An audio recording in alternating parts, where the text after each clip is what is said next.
ഓം നമോ ഭഗവതേ വാസുദേവായ ശ്രീകൃഷ്ണ പരമാത്മനേ നമഃ.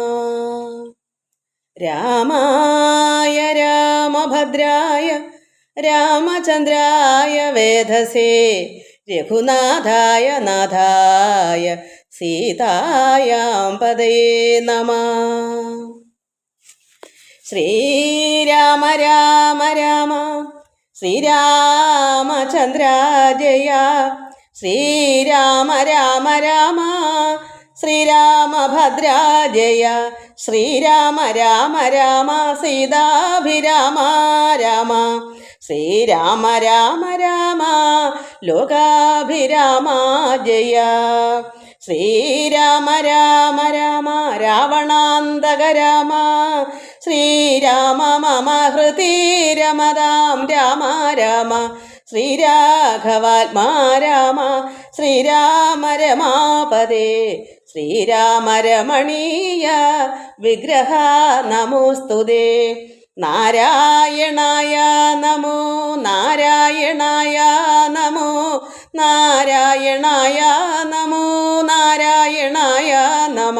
ശ്രീരാമനാമം പാടി വന്ന പൈങ്കിളിപ്പെണ്ണേ, ശ്രീരാമചരിതം നീ ചൊല്ലിടുമടിയാതെ.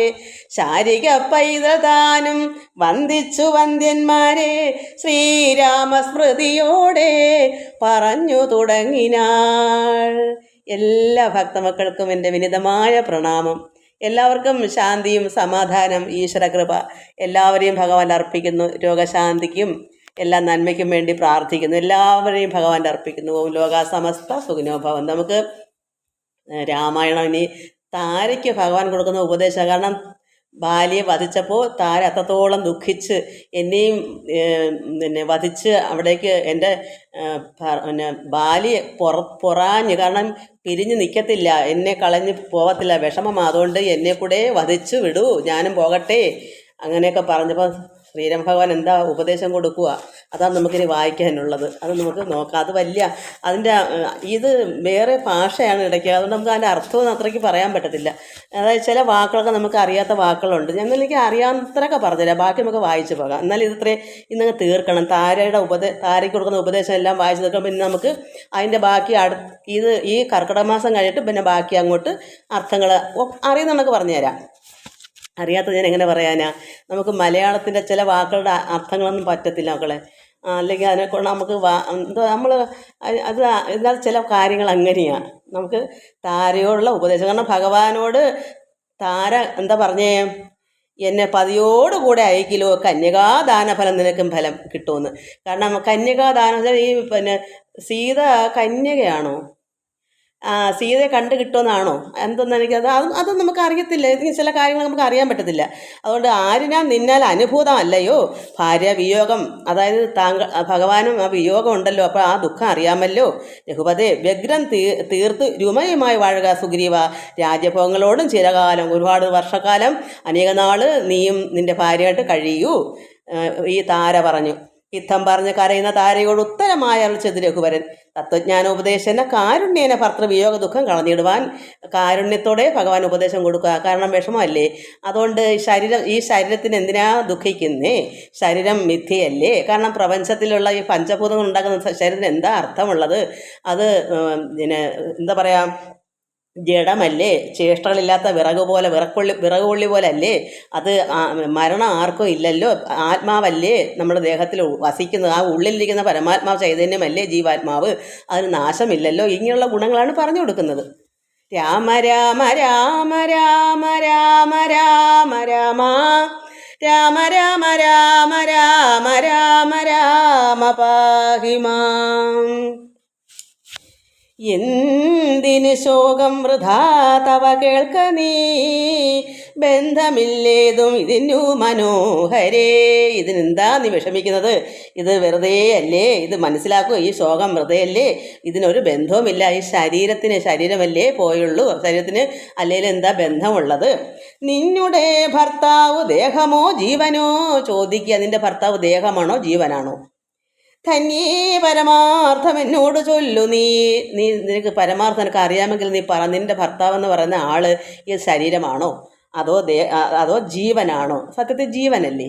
ശരീരം വിറകുള്ളി പോലെ ജീവനല്ലേ. പിന്നെ ആ ശരീരത്തിന് നമ്മൾ നോക്കിയിരിക്കാന്നല്ലാതെ അത് പിന്നെ നാറി അന്നേരം എടുത്ത് കുഴിച്ചു മൂടി കളയണം, അല്ലെങ്കിൽ ദഹിപ്പിച്ച് കളയണം. ആ ശരീരത്തിന് എന്തിനാ വേണ്ടി ദുഃഖിക്കുന്ന? ആ ജീവനെ ഒരിക്കലും ആർക്കും നശിപ്പിക്കാൻ പറ്റില്ല.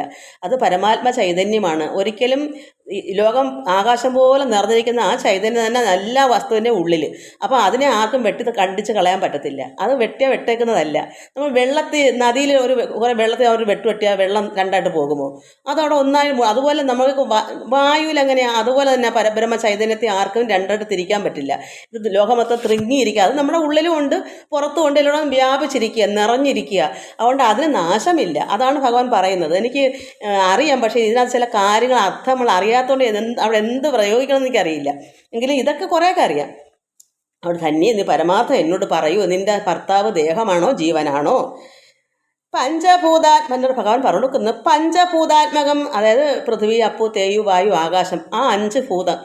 മണ്ണ്, അപ്പു, വെള്ളം, തേയു, അഗ്നി, ആകാശം, വായു, ഇതൊക്കെ ഉള്ളതാണ് നമ്മുടെ ദേഹം. അത് ജഡമാണ്. പഞ്ചഭൂതാത്മകം ദേഹം ഏറ്റവും ജഡം. ഇത് ജഡമാണ്. കാരണം ഇതിനകത്ത് ജീവനില്ല, പിന്നെ അത് നാറും. അതുകൊണ്ട് ജഡം സഞ്ചിതം. എന്തൊക്കെ കൂട്ടം? ത്വക്ക്, മാംസ, രക്ത, അസ്ഥി കൊണ്ടഹോ. ഇതെല്ലാം കൂടെ ഉള്ളൊരു കൂട്ടമാണ് നമ്മുടെ ശരീരം. തൊലിയും മാംസവും രക്തവും അസ്ഥിയും കൊണ്ടുള്ള ഈ പഞ്ചഭൂതങ്ങൾ നിർമ്മിച്ചതാണ്. 5 ഭൂതങ്ങൾ വെച്ചാൽ മണ്ണും വെള്ളവും വായുവും അഗ്നിയും. അഗ്നി ചൂട്, നമുക്ക് ചൂടുണ്ടെങ്കിലല്ലേ നമുക്ക് ജീവിക്കാൻ പറ്റും. അപ്പോൾ ചൂട് വേണം, ജലം നമുക്ക് വേണം. പിന്നെ മണ്ണിൽ ഉൽപ്പാദിപ്പിക്കുന്നതെല്ലാം നമ്മൾ കഴിക്കുമ്പോൾ പിന്നെ ആ മണ്ണല്ലേ നമ്മുടെ ആഹാരം. മണ്ണിൽ തന്നെ എല്ലാ ആഹാരം നമ്മൾ. അപ്പോൾ ആ മണ്ണ് ഉണ്ടെങ്കിലേ നമുക്ക് ജീവിതമുള്ളൂ. പിന്നെ ആകാശമല്ലേ, നമ്മൾ എങ്ങോട്ട് വളർന്നു പോകും. തറയെ കിടന്നാലും അത് കിടക്കുന്ന തറയെ പറ്റിയാണോ, പുറം ആകാശത്തല്ലേ ഇരിക്കുന്നത്. തറയിൽ നിന്ന് അല്പം പോലും പൊങ്ങിയത് ആകാശമാണ്. ആകാശം അല്ലെങ്കിൽ ആർക്കും ഇവിടെ നിലനിൽക്കാൻ പറ്റത്തില്ലല്ലോ. അപ്പോൾ ആകാശം, പിന്നെ വായു ഇല്ലാതെ നമുക്ക് ജീവിക്കാൻ പറ്റും. ഈ 5 കൂട്ടം കാര്യം കൊണ്ടാണ് നമ്മളിവിടെ. അതിൻ്റെ കൂടെ എന്തൊക്കെയുണ്ട് കൂട്ടം? രക്തവും അസ്ഥി, മാംസവും, മജ്ജ, ഇതൊക്കെ ഉണ്ട്. നിശ്ചേഷ്ട കാഷ്ട തുല്യം. ഇത് എന്താ പറയുന്നത്? ചേഷ്ടമില്ലാത്ത ഒരു വിറക് കഷ്ണം. കാഷ്ടം വെച്ചാൽ വിറക്. നമ്മളിത് ജീവനല്ലേ, പിന്നെ അത് വിറകാണ്. വെയിലത്തുനിന്ന് 2 ദിവസം ഉണങ്ങി നാറി അത് വിറകായിപ്പോകും. നമ്മളൊരു വൃക്ഷമാണ്. അതുകൊണ്ട് നിശ്ചേഷ്ട കാഷ്ട തുല്യം ദേഹം ഓർക്ക നീ. അതുകൊണ്ട് മനസ്സിലാക്കൂ താരെ, ഇത് ഒരു വിറക് പോലെയാണ്. നിശ്ചയം ആത്മാവ് ജീവൻ നിരാമയൻ. നമുക്കുള്ള ജീവൻ എന്താണ്? നിരാമയനാണ്. കാരണം ലോകപ്രപഞ്ചം നിറഞ്ഞിരിക്കുന്ന അതിൻ്റെ ഒരു അംശം നമ്മുടെ ഉള്ളിൽ. അത് ഞാൻ എപ്പോഴും പറയത്തില്ലേ, ഒരു സമുദ്രം പരബ്രഹ്മമാണെങ്കിൽ അതിൽ ഒരു തുള്ളി വെള്ളം മതി നമ്മുടെ ഉള്ളിനകത്ത് ആ ഒരു ജീവൻ. അപ്പോൾ അല്പമേ എല്ലാ ജീവനിലും ഇച്ചിരിച്ചേ ഉള്ളൂ. പക്ഷെ നിറഞ്ഞിരിക്കുന്ന ചൈതന്യം പരബ്രഹ്മമാണ്. അപ്പോൾ നിശ്ചയം ആത്മാവ് എന്താണ്? ജീവൻ നിരാമയനാണ്. ഇല്ല ജനനം മരണവുമില്ല. ഈ ആത്മാവിന് എന്തില്ല? ജനനവും മരണവും ഇല്ല. കാരണം അത് നശിക്കുന്നതല്ല. അത് എങ്ങും ലോകം മൊത്തം നിറഞ്ഞിരിക്കുന്നത് ഞാൻ നാശമില്ല. പ്രളയം വന്ന് സർവ്വതും പോകും. പക്ഷേ ഈ പരബ്രഹ്മം, ഈ നിറഞ്ഞിരിക്കുന്ന ഈ ചൈതന്യത്തിന് മാത്രം നാശമില്ല. അതുകൊണ്ട് ഈ ദേഹത്തിന് ജനന മരണങ്ങളില്ല. ജനനം മരണവുമില്ല. കേൾ അല്ലലുണ്ടാകായ അത് നിനച്ചത്. അതുകൊണ്ട് അത് കൊടുത്ത് നീ വിഷമിക്കാതിരിക്കൂ. ഈ നിന്റെ ഭർത്താവ് ആരാ? ആ ജീവൻ, അത് പരമാത്മാവാണ്. ഒരിക്കലും ആത്മാവിന് നാശമില്ല. അതോർത്ത് നീ വിഷമിക്കണ്ട. നിൽക്കയുമില്ല നടക്കയുമില്ല. കേൾ ദുഃഖ വിഷയവും അല്ലത് കേവലം. ഈ ആത്മാവിന് അത് നിൽക്കാനും പറ്റത്തില്ല. കാരണം അതിന് കാലോ കൈയോ ഉണ്ടോ നിൽക്കാൻ? നമ്മുടെ ശരീരമല്ലേ, പിന്നെ അത് എന്ത് ചെയ്യാനാ? അത് ലോകം നിറഞ്ഞിരിക്കുന്ന ഒരു ബലൂണിനകത്ത് കാറ്റ് കയറി നിറയുന്ന പോലെ ഈ ലോകം മൊത്തം ഒരു ബലൂണാണെങ്കിൽ ആ ബലൂണിനകത്ത് എങ്ങനെ ഇറങ്ങി വായു ഇരിക്കുന്ന ബലൂൺ വേർപ്പിച്ച വായു നിറഞ്ഞിരിക്കുന്നത് പോലെ ഈ അഖണ്ഡ മൊത്തം ഒരു ബലൂണാണ്. അതിനകത്ത് വായു നിറഞ്ഞിരിക്കുന്നത് പോലെ തന്നെയാണ് ഈ ചൈതന്യം നിറഞ്ഞിരിക്കുന്നത്. അങ്ങനെ ചിന്തിച്ചാൽ മതി. അതുകൊണ്ട് അത് ആ ബലൂണിനോട് നിൽക്കാൻ പറ്റുമോ? അതിന് കാലോ കയ്യോ ഉണ്ടോ? അതുകൊണ്ട് നിൽക്കയുമില്ല നടക്കയുമില്ല. കേള്. കാരണം ശരീരമാണ് നമുക്ക് ശരീരത്തിൻ്റെ നമുക്ക് ആ പരമാത്മാവ്, ആ ആത്മാവിരിക്കാനുള്ള ഒരു കൂടാണ് ശരീരം. നമുക്കൊരു ശരീരം ഈ പഞ്ചഭൂതത്തിൽ നിന്ന് നമുക്ക് ഉണ്ട്. ഈശ്വരൻ നമുക്ക് പഞ്ചഭൂതത്തിൽ നമുക്ക് കിട്ടും. അപ്പോൾ അതിനകത്ത് ആത്മാവ് നിറഞ്ഞിരിക്കുന്ന ജീവനാണ്.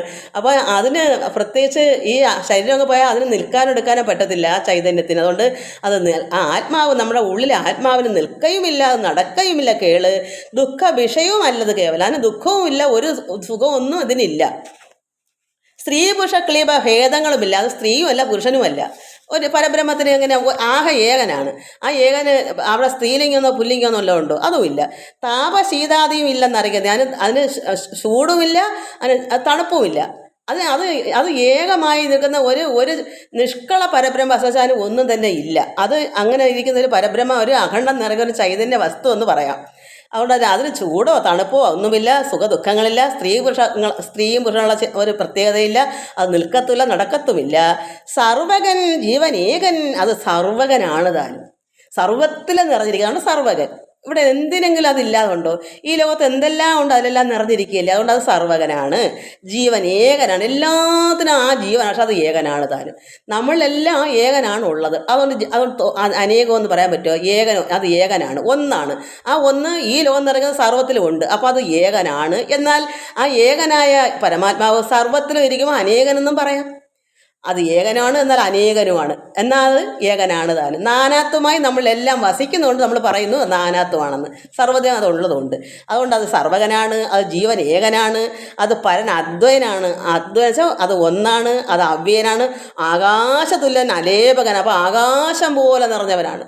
ആകാശം പോലെ നിറഞ്ഞിരിക്കുന്നൊരു വസ്തുവാണ്. ശുദ്ധമാണ്, അശുദ്ധമായി നിത്യമാണ്. അത് ശുദ്ധവും നിത്യവുമാണ്. ശുദ്ധമായി നിത്യമായി അതേ ഉള്ള നിത്യമായിട്ട് നമുക്ക് പറയാം. വേറെ ഒന്ന് തന്നെ ഈ ലോകത്ത് ഈ പ്രളയം വരുമ്പോൾ അതുവരെ എല്ലാം വന്നും വന്നുമ്പോഴേക്കും ഒടുക്കം എല്ലാം കൂടെ അങ്ങ് ഒറ്റയടിക്ക് പോവുകയും ചെയ്യും. പ്രളയമാകുമ്പോൾ എന്തെങ്കിലും ഇവിടെ നിൽക്കുമോ? ഈ ചൈതന്യം, ഈ പരബ്രഹ്മം അല്ലാതെ മറ്റൊന്നും ഇവിടെ നിത്യമായിട്ടില്ല. അതുകൊണ്ട് അതിനെ നിത്യമാണ്, അത് ശുദ്ധമാണ്. അത് പിന്നെ ജ്ഞാനാത്മകമായ തത്വം ഓർത്ത് എന്ത് ദുഃഖത്തിന് കാരണം ഇങ്ങനെ ഇരിക്കുന്ന അറിവാകുന്ന അത് അറിവാണ്. ഈ അറിയുന്ന ഈ ജ്ഞാനാത്മാവായ പരമാത്മാവിൻ്റെ ഈ അറിവായ ആത്മാവിനെ ഓർത്ത്, ആ തത്വത്തെ ഓർത്ത് എന്തിനാ നീ ദുഃഖത്തിന്, എന്ത് കാരണം കൊണ്ടാണ് ദുഃഖിക്കുന്നത്? ഇതൊന്നും അറിയാത്തവരാണ് കിടന്ന് വിഷമിക്കുന്നത്. അപ്പം നമുക്ക് ആർക്കും തന്നെ മരണവും ജനനവും ഇല്ല എന്ന് അറിവുള്ളവർ മനസ്സിലാക്കി ഇത് പഠിച്ചു വരുമ്പോൾ നമുക്ക് മനസ്സിലാകും എൻ്റെ ശരീരമേ പോകുന്നുള്ളൂ. അതിനകത്തുള്ള ഞാനിരിക്കാനുള്ളൊരു ഒരു കൂടാണ്. നമ്മളെല്ലാവരും വസിക്കുന്ന ഈ വീട് എങ്ങനെയാണ്? ഈ വീട് നമ്മളെല്ലാം രക്ഷിക്കാൻ ആ വീട്ടിനകത്ത് നമ്മളെങ്ങനെ? അതുപോലെ എൻ്റെ ഈ ഞാനിരിക്കുന്ന ഒരു വീടാണ്, ഈ ദേഹം കൂടാണ്, അല്ലെങ്കിൽ വീടാണ്, അതിന് വസിക്കാനുള്ള അത്രയേ ഉള്ളൂ. അപ്പോൾ ഇത് എപ്പോഴും നശിക്കാം, പിന്നും വരാം. പിന്നെ ഒരു ദേഹം എടുക്കുന്നു, ഒരു ഈ കൂട് വിട്ടിട്ട് വേറൊരു കൂട്ടിലോട്ട് കയറും, കൂട് വിട്ട് കൂട് മാറുന്നു പറയുന്നത് പോലെ ഇതൊക്കെ ഇങ്ങനെയുള്ള അറിഞ്ഞു വരുമ്പോൾ ഇതെല്ലാം നമുക്ക് മനസ്സിലാവും. ഈ തത്വം നമ്മൾ മനസ്സിലാക്കിയിട്ട് എന്തിനാ ദുഃഖിക്കുന്നത്? തത്വമോർത്ത് എന്ത് ദുഃഖത്തിന് കാരണം, എന്താ ഇതിന് കാരണം, ദുഃഖിക്കാനുള്ള കാരണം എന്തിരിക്കുന്നു താരേ? ഭഗവാൻ പറഞ്ഞു കൊടുക്കുക. ഞാൻ സ്പീഡ് കൂട്ടുന്നത് എന്താ അറിയാമോ? ഇത് ഇന്ന് തീർക്കാമെന്ന് വിചാരിച്ചിട്ടാ. പക്ഷെ അത് മനസ്സിലാവുന്നുണ്ടോ? അപ്പോൾ അതൊക്കെ പറയണോ? രാമവാക്യാമൃതം കേട്ടൊരു താരയും ഭഗവാന്റെ ഈ വാക്യം ഇത് അമൃതാണ്. ഇത് സ്പീഡ് കൂട്ടിയാൽ അമൃത് വരത്തില്ല. അപ്പോൾ ഈ ഭഗവാന്റെ ഈ അമൃതാകുന്ന ഈ വാക്യം കേട്ടവൻ താര രാമനോട് ആശ ചോദിച്ചത് പിന്നെയും ചോദിച്ചു ഭഗവാനോട്. ഇപ്പം കുറേശ്ശെ മനസ്സിലാക്കണമെന്നുണ്ട്. കാരണം കഴിഞ്ഞ ജന്മം ചെയ്ത സുഹൃത്ത് അതിൻ്റെ ഉള്ളിലുണ്ട്. അതുകൊണ്ടാണ് ഭഗവാനെ കാണാനും എന്ന് മക്കൾ പറയത്തില്ല, അമ്മയെ കിട്ടിയത് എന്തൊരു ഭാഗ്യമോ കാര്യമോ. കാരണം അവർ കഴിഞ്ഞ ജന്മം ഞാനും ചെയ്തു വെച്ച് എനിക്കിങ്ങനെ പറയും മക്കളെ കിട്ടണമെന്ന്, അവരും ചെയ്തു വെച്ച് എന്നിൽ കൂടെ നമ്മളെല്ലാം ഒന്നായി. എവിടെയോ ജഗദമ്മ എപ്പോഴും പറയും, എവിടെയോ പത്തനംതിട്ടയിലാണ് കിടക്കുക, എത്രമാത്രം സ്നേഹത്തിലാണ് സംസാരിക്കുന്നത്. ഇപ്പം വാട്സപ്പിൽ കൂടെ ഒക്കെ ഞങ്ങൾ സംസാരം ഞാൻ ധരിക്കുന്ന ജഗദമ്മ എൻ്റെ പ്രായം ഇല്ലെങ്കിൽ ഒരു 60 വയസ്സൊക്കെ കാണും. നോക്കിയപ്പോൾ എന്തുവാ ഒരു കൊച്ചു പെണ്ണ്, എൻ്റെ മോളേക്കാൾ ഇച്ചിരി 52 വയസ്സ്. എൻ്റെ മോളത്തോളം തോന്നത്തില്ല. എൻ്റെ ജഗദമ്മ എന്തിനാണ് ഞാൻ ചോദിക്കുന്നത് കണ്ടിട്ട്, ഇത് ജഗദമ്മയാണോ? കാരണം സംസാരം കേട്ടാൽ നമുക്കൊന്നും പ്രായമുണ്ടെന്ന്, ആളുടെ കണ്ടപ്പം ചെറുപ്പം. അപ്പോൾ ഇങ്ങനെ എവിടെയോ കിടക്കുന്ന അവരുടെ ആ ദേഹം കണ്ട അവരുടെ വാക്കാണെന്ന് തോന്നുന്നത്. അത്ര ജ്ഞാനമാണ് ജഗദമ്മയുടെ ആ ഓരോ കാര്യം. അതുപോലെ നിർമ്മല പവിത്രൻ അവരെല്ലാം നല്ല നല്ല കാര്യങ്ങൾ. അപ്പോൾ അത്രമാത്രം അറിവാണ്. അത് ജയാനിലും എല്ലാം രുക്മിണിമോ എല്ലാം അങ്ങനെ എല്ലാം പറഞ്ഞാൽ ഒത്തിരി ഉണ്ട് പറയാൻ. എല്ലാവരുടെയും നല്ല നല്ല അഭിപ്രായങ്ങൾ കേൾക്കുമ്പോൾ അതെല്ലാം ഭഗവാനിൽ ഞാൻ അർപ്പിക്കുന്നുണ്ട്. കാരണം എനിക്കും കഴിഞ്ഞ ജന്മം ചെയ്ത എന്തോ ഭാഗ്യമുള്ളതുകൊണ്ട്, അല്ലെങ്കിൽ എനിക്ക് അങ്ങനെ ഇങ്ങനെയുള്ള മക്കളെ, ഭക്തിയുള്ള മക്കൾ കുറച്ച് മതി. എന്തിനാ തോന്നി, നമുക്ക് ആനന്ദിച്ചാൽ പോരെ. എന്നാൽ അറിയേണ്ടതിനെല്ലാം അറിഞ്ഞോട്ടെ. എനിക്ക് ആർക്കും മാറ്റുന്നില്ല. ആർക്ക് ആവശ്യമുണ്ടോ ഇത്തിരിയേ ഉള്ളെങ്കിൽ അത് ആർക്കെല്ലാം വേണമെങ്കിൽ എനിക്ക് ഇഷ്ടം കൊടുക്കാൻ. പക്ഷെ ആൾക്കാർ മനസ്സിലാക്കിയെടുക്കട്ടെ. എനിക്കിത് വിൽപ്പന ചരക്കല്ല. ചിലർ ഈ ചാനലുള്ളവർ ചാനലുകാർ ഭയങ്കര മത്സരം എനിക്കിപ്പോൾ മനസ്സിലായി. കാരണം ഒരാൾ കേട് വീണ് ചോദിച്ചിട്ട് പോലും ചിലർ അതിൻ്റെ ഇത് കൊടുക്കത്തില്ല. അപ്പോൾ മനസ്സിലാക്കണം, ഇത് വരുമാനത്തിന് വേണ്ടി ചിലർ ഇങ്ങനെ ചെയ്യുന്നവരുണ്ട്. അത് യഥാർത്ഥ ശുദ്ധനല്ല. ശുദ്ധന്മാരെന്തോ എല്ലാം ലോകാസമസ്ത സുഖനോ ഭവന്തെന്ന് ചിന്തിക്കുന്നവർ തങ്ങൾ എല്ലാവരെയും അറിയിക്കണം. ഞാൻ 5-6 പേർക്ക് എനിക്ക് വാട്സപ്പുള്ളവർക്കൊക്കെ ഞാനത് ഇട്ട് കൊടുത്തൊരു ഒരു ചാനലിൽ നിന്ന്. പക്ഷെ ഞാൻ അങ്ങനെ ചിന്തിക്കത്തേയില്ല. എല്ലാവരും നന്മ അറിയട്ടെ എന്നാ. ഇതിൽ കൂടെ പണം ഉണ്ടാക്കണമെന്ന ചിന്ത എനിക്കില്ല. അതുകൊണ്ട് ഞാൻ ആർക്ക് ചോദിച്ചാലും എനിക്ക് ഇഷ്ടം, ആരുടെ കൊടുക്കാൻ എനിക്ക് അത് എനിക്ക് ഭയങ്കര താല്പര്യമാണ്. പക്ഷേ ഇതുപോലെ ഒരു ആൾ ഒരു ചാനലിൽ നിന്ന് ഇത് അറിഞ്ഞപ്പോൾ അത് ചോദിച്ചിട്ട് കൊടുത്തില്ല, ഡിലീറ്റാക്കി കളഞ്ഞ്. ആളാരാന്നൊന്നും പറയണ്ട അത്. അതുകൊണ്ട് ശുദ്ധമായി നിത്യമായി ജ്ഞാനാത്മകമായ തത്വം ഓർത്ത് എന്ത് ദുഃഖത്തിന് കാരണം?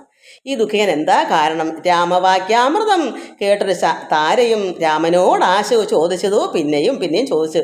നിശ്ചേഷ്ട കാഷ്ട തുല്യം ദേഹമായതും. അപ്പം ദേഹം നിശ്ചേഷ്ട കാഷ്ട തുല്യം, കാഷ്ടം വിറക്, അതിന് തുല്യമാണല്ലോ ഈ ശരീരം. നിശ്ചേഷ്ട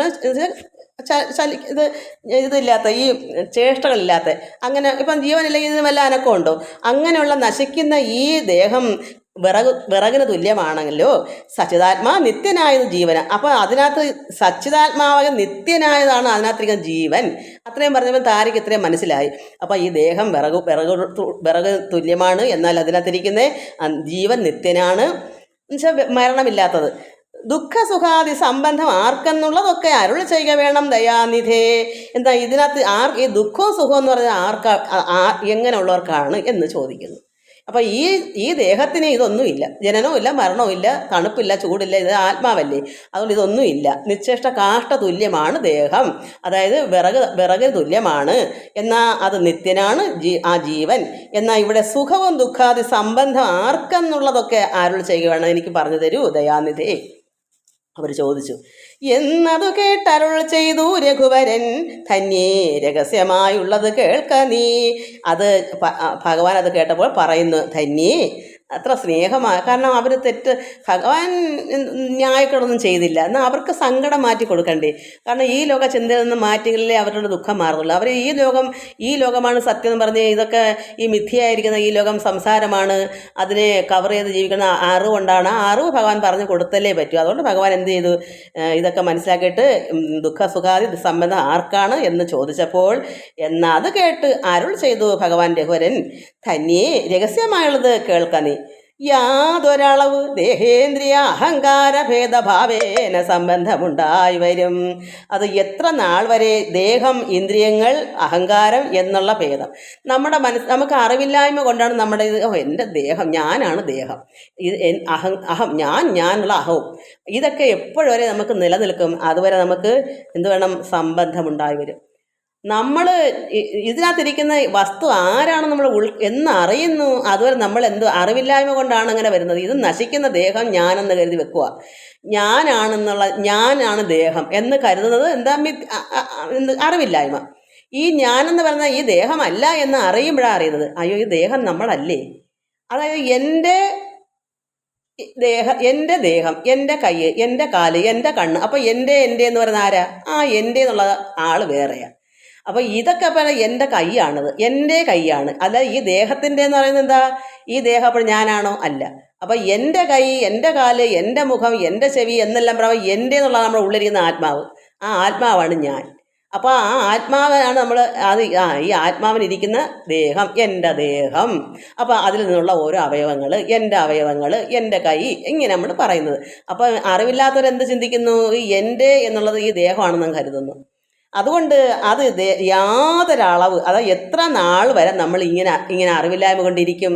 ചില മരണം വരെയും ഇങ്ങനെ തന്നെ ഞാനെന്നുള്ളത് ഈ ദേഹമാണെന്ന് കരുതി അറിയാത്തവർക്ക് എത്ര വർഷം കഴിഞ്ഞാലും എത്ര ജന്മം ജനിച്ചാലും അവരങ്ങനെ തന്നെയാണ് ഇരിക്കുന്നത്. അയ്യോ ഞാൻ മരിച്ചു, അല്ലെങ്കിൽ ഞാൻ എന്നുള്ള രീതിയിൽ അങ്ങനെ ഇരിക്കുക, ഈ ദേഹമാണെന്ന് കരുതിയിരിക്കുക. അറിവ് വരുമ്പോഴേ അറിയൂ ഉള്ളത്തിലിരിക്കുന്ന വേറെ വസ്തുവാണെന്ന്.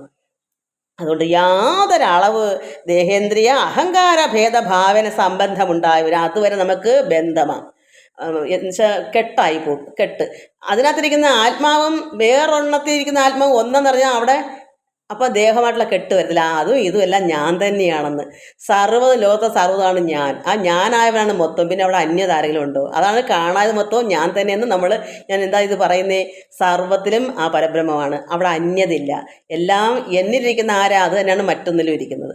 അങ്ങനെ ചിന്ത എന്ന് അറിയുന്നു, അതുവരെ നമുക്ക് എൻ്റെ കുഞ്ഞ് മറ്റത് വേറെ ആരാണ്ടെയാണ്, ഇത് എൻ്റെ അമ്മ, വേറൊരാളെ കണ്ട അത് വേറൊരുത്തൻ്റെ അമ്മ. അതെന്താ കാരണം? ഈ ഉള്ളത്തിൽ, എല്ലാവരുടെ ഉള്ളത്തിൽ ആ ഞാനായവനാണെന്ന് അറിയാത്തത്തോളം കാലം ഈ ബന്ധമുണ്ടായി തന്നെ ഇരിക്കും. എൻ്റെ എന്നുള്ള മമത അവർക്ക് എല്ലാം, മറ്റുള്ളതെല്ലാം അന്യതും ഞാനെന്നും നീ എന്നുള്ള അവസ്ഥ വരും. അതാണ് സംബന്ധം എന്ന് പറയുന്നത്. അത് നമുക്ക് ബന്ധപ്പെട്ട് ഇങ്ങനെ കിടക്കും, മമത.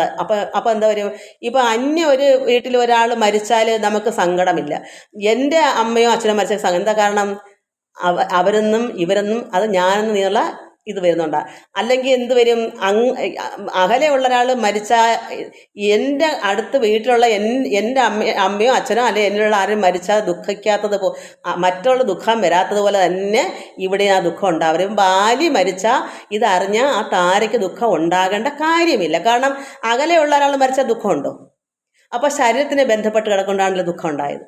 ശരീരത്തിനകത്തിരിക്കുന്ന ആളും വേറെ എവിടെയെങ്കിലും മരിച്ച ആളും ഒന്നാന്ന് എന്ന് ഉൾക്കാഴ്ച വരും. അപ്പോൾ അതുപോലെ ഭർത്താവ് മരിച്ചാലും ഉള്ളു, മക്കളായാലും അമ്മയായാലും ആരായാലും മരിച്ചാൽ എല്ലാം തുല്യമാണ്. ശരീരം മാത്രമേ പോയുള്ളൂ നമ്മൾ ചിന്തിക്കാനുള്ള കഴിവുണ്ടാവും. അറിവ് വരുന്നത് അങ്ങനെയാണ്. ഇതിലും അതിലും എല്ലാം ഒരു ജീവൻ, എല്ലാ ശരീരത്തിലും ഒരു മൃഗത്തിലായാലും എല്ലാത്തിലും ആ ഭഗവാന്റെ ആ ജീവനാണ് സർവ്വത്തിലെന്ന് വെച്ചാൽ അവിടെ ആരും തന്നെ മരിക്കുന്നില്ല, ശരീരമേ വേർപെട്ട് പോകുന്നുള്ളൂ. ഇത് എന്തുകൊണ്ടാണ്? അറിവില്ലായ്മ. എൻ്റെ ശരീരം, എൻ്റെ അമ്മ, എൻ്റെ മക്കൾ, എൻ്റെ ഇന്നാരി, എൻ്റെ ഭർത്താവ്, അല്ലെ എൻ്റെ ഭാര്യ, ഇതൊക്കെ ഒരു കുടുംബത്തിൽ ഇതെല്ലാം എൻ്റേത്. അപ്പുറത്തൊരാളുടെ വീട്ടിൽ ഒരാൾ മരിച്ചാൽ നമുക്കെന്ത് ദുഃഖം? അത് അന്യോനല്ലയോ? നമ്മളുള്ളവരെന്താ? എൻ്റേതല്ലയോ? എൻ്റേതെന്ന് അതും ഇതും ഒന്നുപോലെ കാണുന്നവർക്ക് ദുഃഖം ഉണ്ടാവത്തില്ല. എൻ്റെ വീട്ടിലെ ഒരു അംഗത്തെ പോലെ തന്നെയാണ് മറ്റേ വീട്ടിലെ അംഗമെന്ന് ഞാൻ എന്ന് ഉൾക്കാഴ്ച ഉണ്ടാകുന്ന അതും ഇതും ഞാനാണ്, സർവ്വത്തിലും ഞാനാണെന്ന് എന്നൊരാൾ അറിയുന്നു. അത് കാര്യം അതാണ് യാതൊരളവ് ദേഹേന്ദ്രിയ അഹങ്കാര ഭേദഭാവേന സംബന്ധമുണ്ടായി വരും ഇവിടെ. അതുകൊണ്ടാണ് അങ്ങനെ ഈ മമത കൊണ്ടാണ് ദുഃഖം ഉണ്ടാകുന്നത്. ഇത് എൻ്റെ അമ്മ മരിച്ചേ, അങ്ങനെ അമ്മ മരിച്ചാൽ ദുഃഖമില്ല. അഥവാ കണ്ടു കേട്ടുള്ളൊരു അയ്യോ എന്നാരും മരിച്ചു, ഇത്രയേ ഉള്ളൂ, തീർന്നു. എൻ്റെ അമ്മ മരിച്ചാൽ 16-ൻ്റെ അന്ന് വരെയോ അല്ലെങ്കിൽ ഉള്ള കാലവും നമ്മൾ സങ്കടപ്പെട്ടുകൊണ്ട് തന്നെ ഇരിക്കും. കാരണം എൻ്റെ അത് ആ സങ്കടപ്പെട്ടുകൊണ്ടിരിക്കേണ്ട കാര്യം രണ്ടിലും ഒന്നായിട്ട് കണ്ടാൽ ഉണ്ടാവത്തില്ല. അത് ഭഗവാൻ പറയുന്നത് യാതൊരളവ് ദേഹേന്ദ്രിയ അഹങ്കാര ഭേദഭാവേന സംബന്ധമുണ്ടായി വരും. അത്ര നാളേക്കും ആത്മാവിന് സംസാരം എത്തും അവിവേക കാരണമാണ് പറഞ്ഞത്. ഇത് അവിവേകം കൊണ്ടാണ്, അറിവില്ലായ്മ കൊണ്ടാണ്. എന്താണ് അറിവില്ലായ്മ? എന്നിലും നിന്നിലും എല്ലാം പരമാത്മ വസ്തുവാണ് ജീവനായിട്ട് നിൽക്കുന്നത്, ഒന്നും വേറെ അല്ല, സർവ്വത്തിലും പരബ്രഹ്മമാണ്, ഈ ശരീരത്തിന് മാത്രമേ വ്യത്യാസമുള്ളൂ എന്ന് നമ്മൾ എന്ന് തിരിച്ചറിയുന്നത്? ശരീരം ഒരു കൂടാണ്, അത് ഞാനല്ല. എന്നിലിരിക്കുന്ന പരമാത്മാവ് ഈ കൂട്ടിൽ വസിക്കുന്നു, ഈ ശരീരം ഞാനല്ല. ഇപ്പോൾ എൻ്റെ മക്കളുടെ അല്ലെ ഭർത്താവിൻ്റെ ശരീരത്തിനകത്തും ഈ ഞാനുണ്ട്. ആ ശരീരവും ഈ ശരീരവും പോകുന്നതാണ്. അതിനെ ഓർത്ത് സങ്കടപ്പെടേണ്ട. അതിലും ഇതിലും ഇരിക്കുന്ന ജീവനാണ് ഏകം, ഒന്ന്. അതിന് നാശമില്ല, മരണമില്ല. പിന്നെ എന്തിനു ദുഃഖിക്കണം? ഭഗവാൻ ഇതാ പറഞ്ഞു കൊടുക്കുന്നത്. എന്തിനു വേണ്ടി ദുഃഖിക്കണം? അത് എന്തുകൊണ്ടാണ് വരുന്നത്? ഈ സംസാരം എത്തും അവിവേകം, അറിവില്ലായ്മ എന്ന ഇത് തിരിച്ചറിവുണ്ടാകും. ഞാനായവനാണ് സർവ്വത്തിലും വസിക്കുന്നത് എന്ന തിരിച്ചറിവ് ഉണ്ടാകുന്നേ അന്നോട്ടാണ്. സന്യാസിമാർക്ക് ആരും മരിച്ചാൽ ദുഃഖമുണ്ടോ? കാരണം എന്താ? അവർ ദേഹത്തെ ചിന്തിക്കുന്നതേ ഇല്ല. അവരുടെ ദേഹം അവർക്ക് എപ്പോഴും പോകാൻ തയ്യാറാണ്. അവരുടെ ദേഹത്തെ അവർ ചിന്തിക്കുന്നതേ ഇല്ല. അതുപോലെ സർവ്വത്തിലും അങ്ങനെ കാണണം. അപ്പോൾ നമുക്ക് ആര് മരിച്ചാലും നമുക്ക് ഇപ്പം ഭാര്യ മരിച്ചപ്പം താര ദുഃഖിക്കുന്ന പോലെ വേറൊരാൾ മരിച്ചാൽ ദുഃഖമില്ലാത്ത എന്താ? അവരുടേതായ എൻ്റേതെന്നുള്ള ചിന്ത, അത് എല്ലാം എൻ്റേതാണെന്ന് കാണുന്ന അങ്ങനെ അറിവുണ്ടാകണം. എല്ലാം ഞാൻ തന്നെയാണ്, സർവ്വതും ലോകത്ത് അങ്ങനെയാണ്. അപ്പോൾ അവിടെ എല്ലാവരും മരിക്കുകയും ചെയ്യും, ജനിക്കുകയും ചെയ്യും, ഇങ്ങനെ പോകുന്നു. അപ്പോൾ അവിടെ ഇതൊരു ചക്രം കറങ്ങുന്നത് പോലെയാണെന്ന് മനസ്സിലാക്കുക. അറിവ് വന്നാൽ പിന്നെ വല്ല വിഷമം ഉണ്ടാവൂ. അതുകൊണ്ട് ഇതാണ് അവിവേകം കൊണ്ടാണ്, ഇത് അറിവില്ലായ്മ കൊണ്ടാണ് ഇത് കാരണം നിർണയം. ഓർക്കിൽ മിഥ്യാഭൂതമായ സംസാരവും പാർക്ക താനേ വിനിവർത്തിക്കയില്ലടോ. നാനാ വിഷയങ്ങളെ അധ്യായമാനനാ മാനവൻ എങ്ങനെ എന്നതും കേൾക്ക നീ. ഇത് ഓർക്കിൽ, ഇത് മിഥ്യാഭൂതമായ സംസാരമാണ്. ഇതെല്ലാം സംസാരം. ഇത് ഈ ലോകത്തിൽ ഈ ലോകത്ത് ഇതൊക്കെ തന്നെയാണ്, സംസാരമാണ്, ഇത് മിഥ്യയാണ്. ഇതിങ്ങനെ ശരീരത്തിനെയാണ് അവരെല്ലാം വെച്ച് കാത്തുകൊള്ളുന്നത്. ഈ നാറുന്ന തോൽപാത്രം കൊണ്ടിരിക്കുന്ന ഇത് ജീവല്ലെങ്കിൽ നാറ്റക്കടയാണ്, അത് അപ്പോഴേ കുഴിച്ച് മുടിയെ കൊള്ളാം. ഈ നശിച്ചതിന് വേണ്ടിയാണ് ഈ കിടന്ന് കരയുന്നത്. അതാണ് അതാണ് ഇപ്പം ഭർത്താവെന്ന് പറഞ്ഞ ആളാണ് ദേഹം എന്ന് കരുതുന്നത്. ആ ഭർത്താവ് അതിനകത്ത് ആ ജീവനാണ് നശിക്കുന്നില്ല, ആ ദേഹമേ പോകുന്നുള്ളൂ. പക്ഷേ എല്ലാത്തിലും ആ താരയിലിരിക്കുന്ന ജീവനും പിന്നെ ബാലിലിരിക്കുന്ന ജീവനും ഒരേ ഒരു ഏകനാണ്, ഒരു പരബ്രഹ്മമാണ്, പരബ്രഹ്മത്തിൻ്റെ അംശമാണ്. അപ്പോൾ അവിടെ ആരും എങ്ങും മരിക്കുന്നില്ല. ശരീരത്തിന് മാത്രമേ, എല്ലാവരും ഈ ശരീരത്തിനെ ഭ്രമിക്കുന്നുണ്ടായി കുഴപ്പം വരുന്നത്. ശരീരത്തെ മാത്രം നോക്കുന്ന ആ ഉള്ളിലിരിക്കുന്ന ആത്മാവിനെ ചിന്തിക്കുന്നില്ല. ആത്മാവാണ് ഞാനെന്ന് ചിന്തിക്കുന്നില്ല. എല്ലാവരും ധരിക്കുന്ന ദേഹമാണ്. ഒരു മക്കളുടെ ആ ദേഹത്തെ കണ്ട് ഭ്രമിച്ചിരിക്കുന്നു, അത്രേ ഉള്ളൂ. അതാണ് ഇതിനെല്ലാം ദുഃഖം വരാൻ കാരണം. അത് ദേഹത്തിൻ്റെ ഭ്രമം കൊണ്ടാണ്. അതായത് ഈ ലോക ചിന്ത അങ്ങനെ ആയിപ്പോയി, സംസാരമായിപ്പോയി, അറിവില്ലായ്മ. അറിവ് വരുമ്പോഴേ അത് മാറത്തുള്ളൂ. അതുകൊണ്ട് ഇതെങ്ങനെയാണെന്ന് കേൾക്കുക. മിഥ്യാഗമം നിജ, മിഥ്യാബോധം നിജ, സ്വപ്നെ യഥാ തഥ. ഇതൊരു സ്വപ്നം കാണക്കം പോലെയാണ്. സത്യമായുള്ളത് കേട്ടാലുമെങ്കിലോ നൂന അനാദ്യ വിദ്യാ ഹേതുന താനാം ബന്ധുഹേതുനാം താന അഹംകൃതിക്കാശു തൽക്കാര്യമായി സംസാരമുണ്ടായി. അപരാർത്ഥകമായതും സംസാരമോ രാഗരോഷാദി സങ്കുലം. ഇതെല്ലാം ഈ സംസാരം കൊണ്ട് അപരാർത്ഥകമായെന്ന് വെച്ചാൽ അർത്ഥമില്ലാത്തതാണ് ഇതെല്ലാം. ഇത് ഈ സംസാരമോ രാഗരേഷാദി സങ്കുലം, ഒരു കൂട്ടം രാഗദേശാദികളായിരിക്കുന്ന കാമക്രോധാദികൾ, ഇതെല്ലാം കൊണ്ടൊരു കൂട്ടമാണ് ഈ സംസാരം. അത് ഉള്ളിൽ നിന്ന് ഈ രാഗം, ഈ ആഗ്രഹങ്ങളും ഇങ്ങനെയുള്ള എല്ലാം മിഥ്യയായ ഈ അർത്ഥമില്ലാത്ത സർവ്വ ഉള്ളിൽ നിന്ന് പോയി അറിവ് എപ്പോൾ നേടി വരുമ്പോൾ മാത്രമേ നമുക്ക് ഈ സംസാരത്തിൽ കരപറ്റാൻ പറ്റും. അതുവരെ ഇങ്ങനെ ദുഃഖം പാത്തിരിക്കും. എല്ലാം ഞാനെന്ന് ഇത് കാണുന്നതെല്ലാം മമത കൊണ്ട് സംഭവിച്ചു കൊണ്ടത്, അത് ജ്ഞാനം.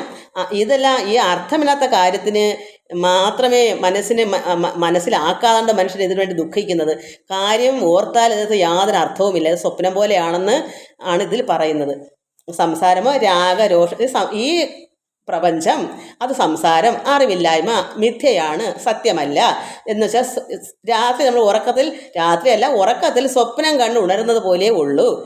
രാഗരോഷാദി സങ്കുലമാണ് ഈ നമ്മുടെ ശരീരം. അത് ശരീരത്തിലാണ് ഇതെല്ലാം ഈ രാഗങ്ങളും അത് ആഗ്രഹം മൂത്ത് കിട്ടായ്മ ക്രോധമായും. അപ്പോൾ രാഗ കാമ ക്രോധ ലോഭ മോഹ മത മാത്സര്യ ഡംബ് അഹങ്കാരം ഇങ്ങനെയുള്ള കാര്യങ്ങളോടെ നിറഞ്ഞിരിക്കുന്നത് കൊണ്ട് അത് അറിവില്ലായ്മ കൊണ്ടാണ് ഞാനെന്നും എൻ്റെ എന്നുള്ള മമതയും ഭേദഭ്രമങ്ങളെല്ലാം ഉണ്ടാകുന്നത്. മാനസം സംസാര കാരണമായതും നമുക്കുള്ള ഈ മനസ്സ് എന്താണ്? സംസാരം. എല്ലാത്തിലും ആഗ്രഹങ്ങളുടെ പുറകെ പോകുന്ന, ഇന്ദ്രിയങ്ങളുടെ പുറകെ മനസ്സ് പോകുന്നത് കൊണ്ടാണ് സംസാര കാരണമായത്. സംസാരം മനസ്സിനെ അടക്കി, ഇന്ദ്രിയങ്ങളെ അടക്കി ഈ ജ്ഞാനം ഉള്ളിലായാൽ നമുക്ക് ഈ സംസാരം ഇല്ലാതെ വരും. ഈ ലോക ദുരിതങ്ങൾ ഇല്ലാതെ മാറും. ഈ സന്യാസിമാരെങ്ങനെയാണ് അതിൽ നിന്നെല്ലാം കരകയറി മാറി നിൽക്കുന്നത്? ഈ സംസാരം എല്ലാം വിട്ടു നിൽക്കുന്നത് അവർ ഇത് മനസ്സിലാക്കിയിട്ടാണ്. അവർക്ക് ആഗ്രഹങ്ങളെല്ലാം നിന്ന് ഇന്ദ്രിയങ്ങളുടെ എല്ലാം അടക്കി, ഇന്ദ്രിയങ്ങളും മനസ്സും എല്ലാം അടക്കി അവർ ഈ ദേഹം എന്ന് പറഞ്ഞത് ദേഹത്തിനെ വധിക്കുക എന്നാണ് പറയുന്നത്. പിന്നെ നടന്നു പോകണ്ടേ എന്തെങ്കിലും അതിനു വേണ്ടി മാത്രം ഒരു വണ്ടി നമുക്കെന്താ ആരാ? ആത്മാവ്, ജീവാത്മാ. ആ ആത്മാവിന് എങ്ങോട്ടെങ്കിലും പോകണമെന്ന് തോന്നിയെങ്കിൽ അതിനുവേണ്ടി നടക്കുന്നൊരു വാഹനം, അത്രയേ ഉള്ളൂ. അല്ലാതെ ദേഹത്തെ ഭ്രമിച്ചല്ല സന്യാസിമാരിരിക്കുന്നത്. അതുകൊണ്ട് അവരിൽ നിന്നെല്ലാം മോചനം നേടി അറിഞ്ഞപ്പോൾ ഇത് സംസാരമാണെന്ന് മനസ്സിലായി. അതുകൊണ്ട് മാനസം സംസാര കാരണമായത് മനസ്സാണ് ഇതിനെല്ലാം കാരണം. കാരണം എന്ന് വെച്ചാൽ നമുക്ക് ഇവിടെ തന്നെ ജനിക്കാനുള്ള കാരണം എന്താ? മനസ്സാണ്. എന്നതുപോലെ വേണം, അത് വേണം, ഇത് വേണമെന്ന് മനസ്സ് ചിന്തിക്കുന്നതുകൊണ്ടാണ് നമ്മൾ വീണ്ടും വീണ്ടും വീണ്ടും വീണ്ടും ജനിച്ചു വരുന്നത്. അല്ലെങ്കിൽ നമുക്കിവിടെ ഈ സംസാര ദുഃഖത്തിലേക്ക് കടന്നു വരേണ്ട കാര്യമില്ല. നമുക്കും ആത്മീയമായി നിറഞ്ഞ് ഇതെല്ലാം മനസ്സിലാക്കി സാക്ഷാത്കാരം നേടി പോകാമെങ്കിൽ നമുക്ക് ഇനി ഭൂമിയായിട്ട് ജനിച്ച് വരേണ്ട കാര്യമില്ല. അത് മനസ്സ് അനുവദിപ്പിക്കത്തില്ല. മനസ്സിങ്ങനെ ഓരോന്നിനെ ആഗ്രഹം കൊണ്ടങ്ങ് നടക്കുക. ഇവിടെ കിട്ടുമൊന്നും പോരാ ഇന്നൊന്ന് നിറവേറ്റി അതിൻ്റെ ആഗ്രഹത്തിന് അടുത്തൊരാഗ്രഹം വരും, വേറൊന്നിലേക്ക് വരും. അതൊന്നും നിറവേറ്റിയാൽ വീണ്ടും മരണം വരെ ഇങ്ങനെ ആഗ്രഹം മനസ്സിങ്ങനെ വ്യാപരിച്ച് വരുമ്പോൾ എന്താ? ഈ ദുഃഖത്തിൽ തന്നെ വീണ്ടും മരണം വരെ ആഗ്രഹം. നമ്മുടെ ദേഹം നശിച്ചു പോകും. വീണ്ടും നമ്മളെല്ലാം വാസന കിടക്കൊണ്ട് വീണ്ടും ഈ സംസാരത്തിൽ തന്നെ വീണ്ടും ജനിച്ചു വരുന്നു. അതുകൊണ്ട് മനസ്സ് മാനസം സംസാര കാരണമായതും മാനസത്തിന് ബന്ധം ഭവിക്കുന്നത്. അതുകൊണ്ടാണ് ഇവിടെ ബന്ധം ഭവിക്കുന്നത്. ഇപ്പം ഈ വാസന കൊണ്ട് എൻ്റെ അമ്മയും ഞാനുള്ള അങ്ങ് അത്രമാത്രം സ്നേഹം, മടുക്കാത്ത സ്നേഹം, ഇന്ന് വരെ അത് മുഴുത്തിട്ടില്ല. അമ്മയെന്നുള്ള സ്നേഹവും മക്കളുടെ സ്നേഹം ഇതിങ്ങനെ കിടക്കുക. അങ്ങനെ ഇരിക്കും. ആ അമ്മ അങ്ങ് മരിച്ചു, അല്ലെങ്കിൽ മോളങ്ങ് മരിച്ചു പോയിരിക്കട്ടെ, ആ വാസന എവിടെ കൊണ്ട് പിടിക്കും? അതിനുവേണ്ടി പിന്നെ ആ അമ്മയും മോളും ഒന്നാവണ്ടേ? അതിന് വീണ്ടും വീണ്ടും വീണ്ടും ഇങ്ങനെ ജനിക്കുന്നു. അല്ലെങ്കിൽ അതിൽ നിന്ന് വിട്ടുമാറി നിന്നെങ്കിലോ, ഇത് ദേഹം നശിക്കുന്നതാണ്, ആത്മാവിന് നാശമില്ലെന്ന് അന്നേ വിവരം അറിഞ്ഞ ഒരു വ്യക്തിയാണെങ്കിലോ ജനിക്കേണ്ടി വരത്തില്ല. ആഗ്രഹം മക്കളേ എന്നുള്ള ചിന്ത പോവാത്തത്തോളം കാലം ആ അമ്മ എത്ര നാൾ ജനിച്ചാൽ വന്നാലും അവരുടെ ആഗ്രഹം തീരത്തില്ല.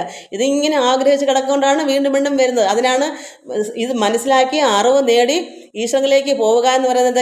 ഈ സംസാരത്തിൽ ഇനി വരണ്ട, എനിക്കിനി ജനിക്കണ്ട, ഇങ്ങനെ അത് എല്ലാ ആഗ്രഹവും തീർന്നെങ്കിൽ മാത്രമേ നടക്കൂ. അതുകൊണ്ട് മാനസത്തിന് ബന്ധം ഭവിക്കുന്നു. അതുകൊണ്ട് മനസ്സാണ് ഇതിനെല്ലാം സംഭവം. മനസ്സമാനത്വം ഭവിക്കയാൽ ആത്മൻ അസൽ കൃതബന്ധം ഭവിക്കുന്നു. രക്താദി സാന്നിധ്യം ഉണ്ടാക കാരണം ശുദ്ധ സ്ഫടികവും തൽ വർണ്ണമായി വരും. വസ്തുതയാ പാർക്കലില്ല തദ്രഞ്ജന ചിത്തെ വിചാരിച്ചു കാണുക നീ സൂക്ഷ്മമായി. അതായത് യോജിപ്പ്, അതായത് ശുദ്ധ സ്ഫടികവും രക്താദി സാന്നിധ്യം ഉണ്ടാക കാരണം, രക്താദിശ നമ്മുടെ മാംസം, രക്തം, പിന്നെ എന്തോ അസ്ഥി, ഇങ്ങനെയുള്ള എല്ലാം കൂടെ കാരണം കൊണ്ടാണ് ശുദ്ധ സ്ഫടികവും തത് വർണ്ണമായി വരും. ഈ ശുദ്ധ സ്ഫടിക വെച്ചാൽ ശുദ്ധമായ ഒരു കണ്ണാടി, ഈ കണ്ണാടി തത് വർണ്ണമായി വരും. വസ്തുതയാ പാർക്കിലില്ല. ഇതെല്ലാം ഓർത്താൽ എന്താണ്? യോജിപ്പ് ഇല്ല. വിചാരിച്ചാൽ കാണുക നീ സൂക്ഷ്മമായി നീ ചിന്തിച്ചു നോക്കൂ. ഇതിനകത്ത് എന്തർത്ഥമാ ഉള്ളത്? ഈ കണ്ണാടി ശുദ്ധമായ ഒരു സ്ഫടികത്തിനകത്ത് പല പല വർണ്ണമായി വരുന്നത് വസ്തുതയെ പാർക്കിലില്ല. തദ്രഞ്ജനാ ചിത്തെ വിചാരിച്ച് കാണുക നീ സൂക്ഷ്മമായി. അപ്പോൾ രക്താദി സാന്നിധ്യം ഉണ്ടാകാൻ കൊണ്ടാണ്, എനിക്കത് അറിയത്തില്ല പറയാൻ സത്യത്തിൽ. രക്താദി എന്ന് വെച്ചാൽ നമ്മുടെ ശരീരത്തിലുള്ള മാംസം, രക്തം, ത്വക്ക്, പിന്നെ അസ്ഥി, ഇങ്ങനെയുള്ള എല്ലാം കൂടി ചേരുന്ന വസ്തുതയാ പാർക്കിൽ. അത് യോജിപ്പ്. അതുകൊണ്ടാണ് നമുക്ക് ഈ ദേഹത്തിൻ്റെ ഈ ഒരു യോജിപ്പ് കൊണ്ടാണ്, ഈ പിന്നെ ഇന്ദ്രിയങ്ങളുടെ പ്രവർത്തനം കൊണ്ടാണ് നമുക്ക് ഈ കെട്ടുകൾ മാറാതെ കിടക്കുന്നത്. ഞാനെന്നും എൻ്റെ എന്നുള്ള, അല്ലെങ്കിൽ ഈ ശരീരത്തിന് ഈ മജ്ജയും മാംസമൊന്നും ഇല്ലെങ്കിൽ വെറും ജീവനും ഇല്ലെങ്കിൽ ജഡമല്ലേ. അതുകൊണ്ട് വസ്തുതയാ ഇതെല്ലാം ഓർത്ത് നോക്കൂ. ഈ യോജിപ്പ് ചിത്തെ വിചാരിച്ച് കാണുക. ഈ ഒരു യോജിപ്പ് നിൻ്റെ ഉള്ളത്തിൽ നീ വിചാരിച്ച് നോക്കൂ. സൂക്ഷ്മമായി കാണുക നീ സൂക്ഷ്മമായി. നീ മനസ്സിലാക്കൂ, ചിന്തിക്കൂ. ബുദ്ധി ഇന്ദ്രിയാദി സാമീപ്യം ഉണ്ടായാൽ, ബുദ്ധിയും ഇന്ദ്രിയങ്ങളും 5 ഇന്ദ്രിയങ്ങളും സാമീപ്യം, അതിൻ്റെ ചേർച്ച, യോജിപ്പ്, അതുണ്ടാകയാൽ എത്തും ആത്മാവിന് സംസാരവും ബലാൽ. ഈ യോജിപ്പ് കൊണ്ടാണ് നമുക്ക് സംസാരം പിന്നെ ഉണ്ടാകുന്നത്. എന്താ യോജിപ്പ്? ഇതിൽ തന്നെ ഇങ്ങനെ എൻ്റെ എന്നുള്ള രീതിയിൽ നമ്മുടെ ശരീരത്തിൽ നമ്മളങ്ങ് ആഗ്രഹിക്കുന്നു. ചിലർക്ക് ശരീരമായിട്ട് യാതൊരു ബന്ധമില്ല. ചിലർ അങ്ങനെയല്ല, ജീവിതകാലം മൊത്തവും എൻ്റെ ശരീരത്തിന് എന്തെല്ലാം ഇട്ട് ഒരുങ്ങിയാലൊക്കെ ശരീരത്തെ പറ്റി തന്നെ ചിന്തിച്ച് എല്ലാം അങ്ങനെ തന്നെയാണ്. നമ്മുടെ ശരീരത്തിനെ എത്രമാത്രം താലോലിച്ച് അവർക്ക് ഒരിക്കലും ബന്ധം വിട്ടു പോകുന്നില്ല. ശരീരത്തിന് അതിൽ സന്യാസിമാർക്ക് ശരീരമായിട്ട് യാതൊരു ബന്ധമില്ല. അവർക്ക് തിന്നുപോലും കുടിച്ചുപോലും ഒരു ദുഃഖവും ഇല്ല, ശരീരത്തെ ചിന്തിക്കത്തേ ഇല്ല. അതേപോലെ അല്ല ലോക ജീവിതത്തിൽ നടക്കുന്ന എല്ലാവരും. എന്തെല്ലാം മേക്കപ്പും എന്തെല്ലാം രീതിയിലും ശരീരം എന്നുള്ള ആ ഒരു കെട്ട് പോകത്തില്ല. അതെന്താ? യോജിച്ച് കിടക്കുക, ഇന്ദ്രിയങ്ങളായിട്ട് ഇങ്ങനെ കിടന്ന് ഭ്രമിച്ചിരിക്കുക. അതുകൊണ്ടാണ് ഈ സംസാരം ബലാൽ വന്ന് കയറുന്നത്, ഈ ദുഃഖങ്ങൾ. കാരണം അവർക്ക് ഇപ്പം ഒരു കൈക്ക് ഇപ്പോൾ ഈ ഒരു വിരലിന് ഒരു ഒടിവ് വന്നു, അയ്യോ എൻ്റെ കൈ, അയ്യോ എന്നും പറഞ്ഞ് എന്താ അങ്ങനെയുള്ള ഒരു വിഷമം എന്താ വരുന്നത്? ഇത്രയ്ക്ക് സ്നേഹമാണ് ശരീരത്തോട്, വിട്ടുമാറാൻ പറ്റാത്ത സ്നേഹമാണ് നമ്മുടെ ഇന്ദ്രിയങ്ങളുണ്ടല്ലോ ഇതെല്ലാം ഉണ്ട്. ഈ ശരീരത്തിനകത്ത് അസ്ഥി ഉണ്ട്, ഇതെല്ലാം കൊണ്ട് എല്ലാം ചേർന്ന് യോജിച്ച് ഇതിനെ വിട്ടുപിരിയാൻ പറ്റുന്ന നമ്മുടെ ദേഹത്തിന് എന്തൊരു കുഴപ്പം വന്നാൽ നമുക്ക് എന്ത് പ്രയാസമാണ്. അയ്യോ ഒരു പല്ല് തന്നെ നടന്നു പോയാൽ അയ്യോ എൻ്റെ പല്ല് പോയി എന്നും പറഞ്ഞ് ഇങ്ങനെ ശരീരത്തിന് വേണ്ടി അങ്ങ് മോഹിച്ച് നടക്കുമ്പം പിന്നെ അതിൽ നിന്ന് എങ്ങനെ കരകയറാൻ പറ്റും? അതുപോലെ തന്നെയാണ് മക്കൾ, എൻ്റെ വീട്, എൻ്റെ ധനം, എൻ്റെ ഭാര്യ, എൻ്റെ എല്ലാം അങ്ങനെ ആകുമ്പോൾ ഈ ബലാൽ ഇവിടെ സംസാരം ഉണ്ടാകുകയാണ്. ബുദ്ധി ഇന്ദ്രിയാദി സാമീപ്യം, ഇതിനെല്ലാം സാമീപ്യം, ഇതിൻ്റെ അടുപ്പം, അതിനെ അകറ്റി നിർത്താൻ കഴിയത്തില്ല ആർക്കും. എനിക്കിന്ന് എന്ത് രീതിയിൽ പോയാൽ എൻ്റെ വീടിനൊക്കെ എന്താ മേക്കപ്പ്, എനിക്ക് എന്തൊക്കെ മേക്കപ്പ് ചെയ്താൽ എൻ്റെ ശരീരത്തിന് എത്രമാത്രം ഭംഗിയുണ്ട്, ഇതല്ലേ ഇന്ന് ലോകത്തെ സ്വഭാവം. എങ്ങനെ അവർക്ക് സഹിക്കാൻ പറ്റും? എന്നാണ് എൻ്റെ കൈയുടെ ഇവിടെ അവിടെ പൊള്ളി, നിങ്ങൾ ആരും അറിഞ്ഞില്ല. ഇവിടെ എല്ലാം ഇപ്പോൾ കറുത്ത് എല്ലാം ആയി. ഇവിടെ എല്ലാം അങ്ങുഞ്ഞും പതരി വിട്ടണക്ക് ഇരിക്കുമായിരുന്നു. ഞാൻ ഇങ്ങനെ തൊഴുമ്പോൾ നിങ്ങളാരും കണ്ടില്ല. ഇവിടെയൊക്കെ വിളവിളായിരിക്കുമായിരുന്നു. ഞാൻ എങ്ങും ആശുപത്രിയിലെങ്ങും പോയില്ല. എനിക്കൊരു ഭ്രമം ഉണ്ടല്ലോ, അയ്യോ ഇത് ആരായാലും രാത്രിയിലായിരുന്നു. എനിക്കന്ന് പിന്നെ രാത്രി 12 മണിക്ക് ശേഷമല്ലേ യൂട്യൂബിൽ ഇടാൻ പറ്റൂ. അപ്പോഴത്തേക്കും വിശക്കും. ഞാൻ എന്നും രാത്രി ഒരു 10-11 മണിയാകുമ്പോൾ ചായ തേയിലയും പഞ്ചസാരയിലിട്ട് കുറുകുറാന്നിരിക്കുന്ന ചായയില്ലേ, ഇത് ഈ വലത്തെ കൈ ഇതാണ്. ഇതുകൊണ്ട് എടുത്ത വഴിക്ക് ഇത് വാലിൽ തട്ടി എല്ലാം അങ്ങ് കമന്ന് തിളച്ച് പഴുത്തിരിക്കുന്ന ചായ. ദൈവമേ, അന്ന് വെളുക്കുന്നൂരെ ഞാൻ എന്ത് ചെയ്ത് ബക്കറ്റും വെള്ളവും പിന്നെ ഫ്രിഡ്ജിനകത്ത് തണുത്ത വെള്ളമൊക്കെ ഇങ്ങനെ വെച്ച് മാറ്റി മാറ്റി കൈ എടുത്താൽ തോന്നും മാംസം ഇറുന്നങ്ങ് വീഴുവാണെന്ന്. അത്രയ്ക്കങ്ങ് വെന്ത് പോയി. കൈ ഇങ്ങനെ ഇട്ടാൽ തോന്നും മാംസം എന്താ ഇറുന്ന് പോകണം. അത്രയ്ക്ക് അഴലൊക്കെ ഞാൻ എങ്ങും പോയില്ല. എനിക്കൊരു ഭ്രമം ഉണ്ടായില്ല. അവിടെ കിടക്കണമെന്ന് വെച്ച് കൃഷ്ണന് വേണമെങ്കിൽ നോക്കട്ടെ എന്ന് ചോദിച്ചു. എനിക്ക് യാതൊന്നും ഇല്ലായിരുന്നു. അതേസമയം ആരായാലും അന്ന് ഭർത്താവോടൊന്ന് ഉറക്കമാ, ഞാൻ പറഞ്ഞില്ല. മക്കളോടും പറഞ്ഞു. മക്കൾ ഒരു ദിവസം അങ്ങനെ എൻ്റെ മോളുള്ളപ്പോൾ ഇതൊക്കെ ഉണങ്ങി ഒരുവിധം വെളുത്തൊക്കെ അവളുടെ അയ്യോ ഇത് എൻ്റെ അടുത്ത് എന്താ പറയാഞ്ഞേന്ന് പറയുന്ന നിലവിളി. ഞാൻ പറഞ്ഞു അതിപ്പോൾ എന്തുകൊണ്ട് കാണാൻ എല്ലാം പോയില്ല, ആരെയും അറിയിച്ചില്ല. ആരായാലും അന്ന് എന്തെങ്കിലും മരുന്ന് വാങ്ങിച്ചിടുവോ ഞാൻ ഒന്നും ചെയ്തില്ല. തനിയെ എന്നിട്ട് ഇവിടെ അങ്ങ് ചൊറിച്ചിലായിരുന്നു. ചൊറിഞ്ഞ് എന്തായാലും അതങ്ങ് മാറി. എന്നുവെച്ചാൽ തൊലിയൊക്കെ ചുളുങ്ങിയതൊന്നുമില്ല. അത്രയ്ക്ക് ഞാനതിൽ വെള്ളത്തിൽ മുക്കി. അതാണ് അന്ന് വെച്ചാൽ. അതേസമയം മറ്റൊരാളാണെങ്കിൽ കഴിഞ്ഞ അയ്യോ എൻ്റെ കൈ ഇങ്ങനെ ആയിപ്പോയി, എൻ്റെ കൈ കൊണ്ട് എല്ലാവരും അന്നേരം ആളിനെ വിളിച്ചു കൂട്ടി ആശുപത്രി പോകും. അത് അത്രയ്ക്ക് 1.5 ഗ്ലാസ് കുറൂർത്ത ചായ. പഞ്ചസാരയ്ക്ക് ചൂടല്ലേ, അത് തോനെ മധുരം ഞാൻ ഇടും. എനിക്ക് ഷുഗർ കുറയുന്നുണ്ട്. എനിക്ക് ഷുഗർ പൊതുവേ ഇല്ല. അതുകൊണ്ട് ഷുഗർ കൂടത്തുമില്ല, കുറഞ്ഞു പോകും, അതേ ഉള്ളൂ. അങ്ങനെ ആണ് കാര്യങ്ങൾ. അപ്പോൾ ദേഹമേ എന്നുള്ള ചിന്ത. അതുകൊണ്ടാണ് ബുദ്ധിയും ഇന്ദ്രിയാതിശയ ബുദ്ധി അഹങ്കാരം ഇതെല്ലാം കൂടെ ചേർന്ന ഒരു കൂട്ടം. അത് സാമീപ്യം അടുത്ത് ഉണ്ടാകയാൽ എത്തും ആത്മാവിന് സംസാരവും വരാൽ. ആത്മസ്വലിംഗമായൊരു മനസ്സിനെ താല്പര്യമോട് പരിഗ്രഹിച്ചിട്ടല്ലോ തൽ സ്വഭാവങ്ങളായുള്ള കാമങ്ങളെ സത്വാദികളാം ഗുണങ്ങളാൽ ബദ്ധനായിട്ട് സേവിക്കയാൽ അവശത്വം കലർന്നത് ഭാവിക്ക കൊണ്ട് സംസാരിയെ വലയുന്നു. അതുകൊണ്ടാണ് നമ്മൾ ഈ സംസാരത്തിൽ കിടന്ന് വലയുന്നത്. ഇതിനെ വിട്ടുമാറായി അത് കെട്ടുകളറ്റേ മുക്തി വരുമെന്ന് പറഞ്ഞ് നമ്മൾ പാകതം തന്നെയാണ് ശരി. അത് നമ്മൾ ചിന്തിച്ച് മനസ്സിലാക്കാൻ കാര്യമൊന്നും ഇല്ല. നമ്മളിതെല്ലാം ഇന്ന് വിട്ടുപിരിഞ്ഞേ നടക്കും. മനസ്സുകൊണ്ട് ത്യജിക്കണം, അല്ലെങ്കിൽ ദുഃഖം ഒരിക്കലും വിട്ടു മാറത്തില്ല. നമ്മൾ വാസന കൊണ്ട് ഇങ്ങനെ ജനിച്ചുകൊണ്ടേയിരിക്കും, ജനിച്ചുകൊണ്ടേയിരിക്കും. അതുകൊണ്ട് സേവിക്കയാൽ അവശത്വം കലർന്ന് അത് ഭാവിക്ക കൊണ്ട് സംസാരേ വലയുന്നു. ഈ ലോകത്ത് ഇതാണ് സംസാരെ വലയുന്നത്. ആദോ മനോഗുണാൻ സൃഷ്ടുവ തതസ്തത വേദം വിധിക്കും ബഹുവിധ കർമ്മങ്ങൾ. സമയം പോയി, തീരത്തില്ല. ശുക്ലരക്ത സിത ഭേദഗതികളായി മിക്കതും തൽസമാന പ്രഭാവങ്ങളായി. എനിക്കതിൻ്റെ ഒന്നും അർത്ഥം. ശുക്ലം രക്തമല്ലല്ലോ, ശുക്ലം ശരീരത്തിലുള്ളതാ. ശുക്ലം രക്തം സിത ഞരമ്പാണോ?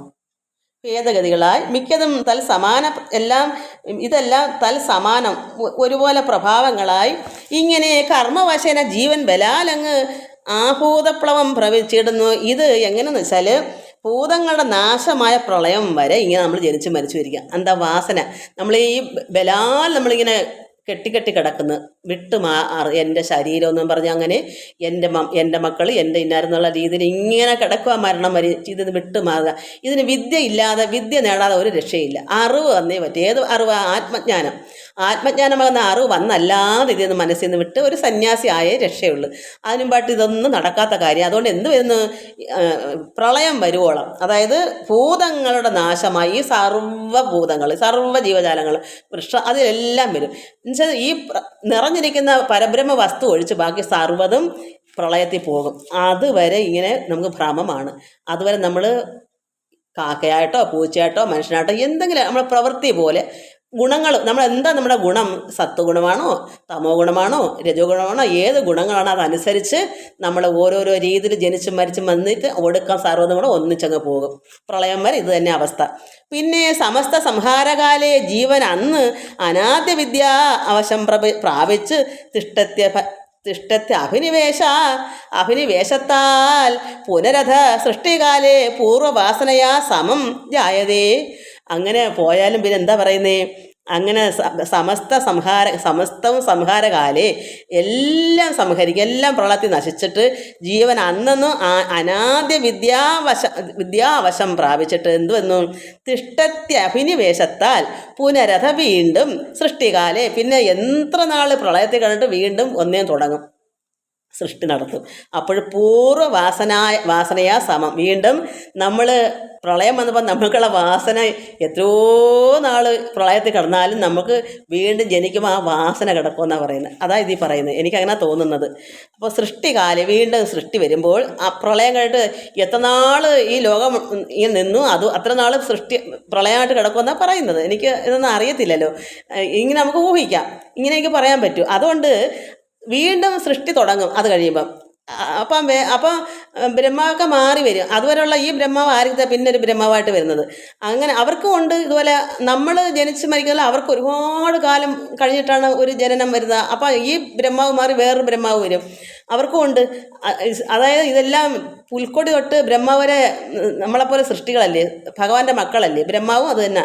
അതുകൊണ്ട് സൃഷ്ടികാലെ പൂർവ്വ കഴിഞ്ഞ വാസനയാ സമം.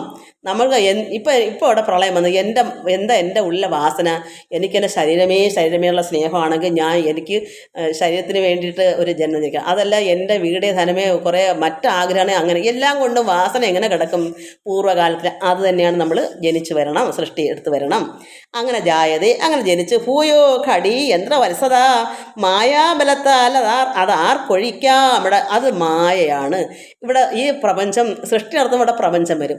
അത് മായ കൊണ്ട് ഇതിനെ ആർക്കും ഒഴിക്കാൻ പറ്റത്തില്ല. ഭഗവാൻ പറഞ്ഞു താരടുത്ത് പറയുന്നു, നമ്മുടെ വാസന പോലെ. ഇപ്പം ഈ വാസന കൊണ്ടാണ് നമ്മൾ വീണ്ടും ഇങ്ങനെ വരുന്നത്. പ്രളയം വന്നാലും സർവ്വസംഹാരം നടത്തിയാലും വീണ്ടും വീണ്ടും സൃഷ്ടി വരുമ്പോൾ നമ്മൾ വീണ്ടും വാസനയാൽ ഇവിടെ ജനിക്കുന്നു. അതെന്താ? ഇത് മായാബലത്താൽ അതാർക്കും ഒഴിക്കാമോ? അത് ആർക്കും ഒഴിക്കാൻ പറ്റില്ല. ഇത് പ്രപഞ്ച നിയമമാണ്. ഇത് അങ്ങനെ സംഭവിക്കൂ. നമുക്ക് ആർക്കും അല്ലാതെ നമുക്ക് ഒരേ ഒരു മാർഗ്ഗം എന്താ ഉള്ളത്? ഈശ്വരനെ അറിഞ്ഞ് യഥാർത്ഥ ജ്ഞാനം നേടി, ആത്മജ്ഞാനം നേടി, ഈശ്വര സാക്ഷരത നേടി മാത്രം ഭഗവാനിലേക്ക് ലയിച്ചാൽ മാത്രമേ നമുക്ക് ഓരോരുത്തർക്ക് ഒഴിയാൻ പറ്റൂ. അതല്ലെങ്കിൽ നമുക്ക് ഇങ്ങനെ വീണ്ടും വീണ്ടും വീണ്ടും വീണ്ടും വന്നുകൊണ്ടിരിക്കണം. അതവിടുത്തെ നിയമമാണ്. അത് ഇതാർക്കും ഒഴിക്കാൻ പറ്റുന്നതല്ല.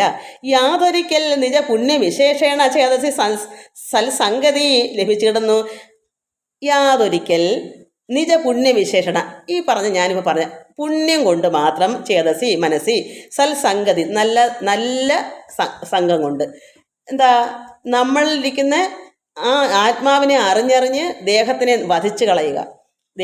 ഇന്ദ്രിയങ്ങളെല്ലാം അടക്കി മനസ്സിനെയും വധിച്ച് ദേഹവും വധിച്ച് ദേഹത്തിന് ചിന്തയില്ലാതെ സർവത്തിൽ നിന്നും വിരമിച്ച് പരമാത്മ ലയിച്ചാൽ മാത്രമേ ഇതിന് ശാന്തിയുള്ളൂ. അതുകൊണ്ട് അല്ലാതെ വേറൊന്നുകൊണ്ട് നമുക്ക് സത്സംഗതി ലഭിക്കത്തില്ല, പരമാത്മ ചേരാൻ പറ്റത്തില്ല. മൽഭക്തനായ ശാന്താത്മാവിന് പുനരെപ്പോൾ അവൻ മത് വിഷയമാം ദൃഢം. മൽഭക്തനായ ഭഗവാന്റെ ഭക്തന്മാർക്ക്, ശാന്താത്മാവിന് ഒരു ശാന്തമായ പരമാത്മ എങ്ങനെ നമ്മളൊരു ശാന്താത്മാവെന്ന് എങ്ങനെയാ? ഭഗവാനുടെ ഭക്തി വർദ്ധിക്കുമ്പോൾ.